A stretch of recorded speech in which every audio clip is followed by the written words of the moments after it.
Okay, so we've got a viral music star charged with a shocking murder, and for months, a really crucial detail has been kept under wraps.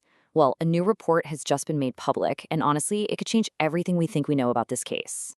And that really is the huge question at the heart of this story unfolding right now in Los Angeles.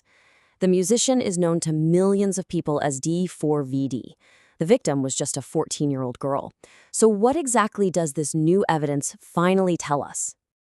So, to really get a handle on what's happening, we first need to look at the two people at the center of this awful tragedy: the accused, David Burke, and the victim, Celeste Rivas Hernandez. And when you look at it like this, the contrast is just impossible to ignore. On one side, you've got David Burke, a huge TikTok star, fresh off a performance at Coachella, and he's known for a hit song with the unbelievable title Romantic Homicide.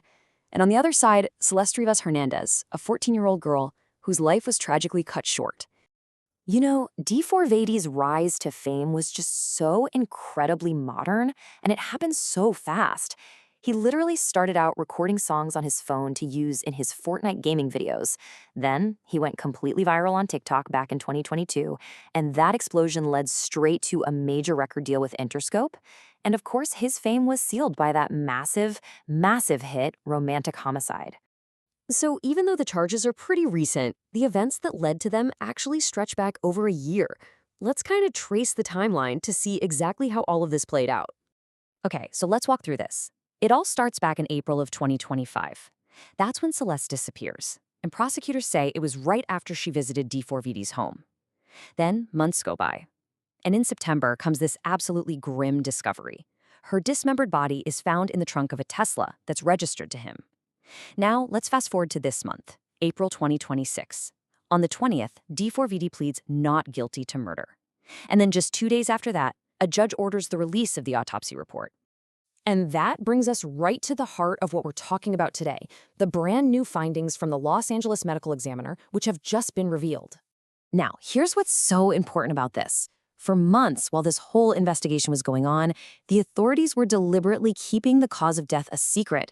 And now, that secrecy is over, giving us the first official details about how Celeste Rivas Hernandez actually died. So what did it say?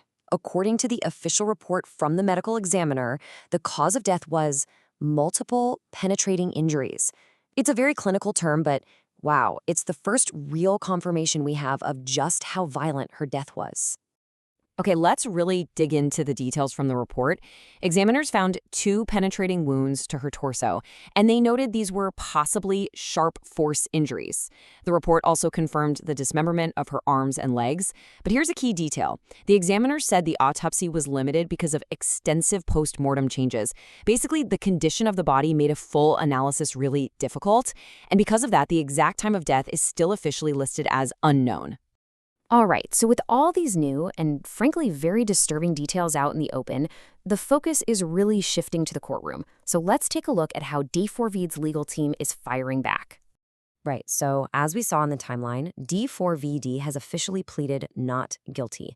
And this isn't just any charge, right? We're talking first-degree murder that alleges the act was both intentional and premeditated, which really just sets the stage for a huge legal fight.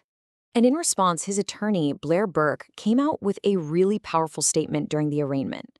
She said, quote, "We believe the actual evidence will show David Burke did not murder Celeste Rivas Hernandez, nor was he the cause of her death." Now, that wording is so critical. It's not just denying the murder, it's suggesting that something else, or maybe even someone else, was responsible for her death entirely. So, where does this all leave us?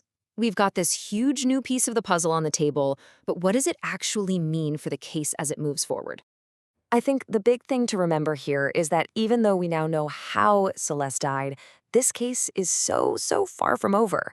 The release of this report really just marks the end of one phase of the investigation and the start of the very long road to a trial. And that really leaves us with the one giant question hanging over all of this. The how has been answered, but the who and the why are still fiercely contested.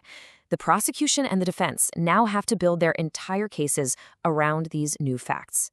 So what's it going to be? Will the key be forensics, witness testimony, or something we don't even know about yet? That is what the courts will now have to decide.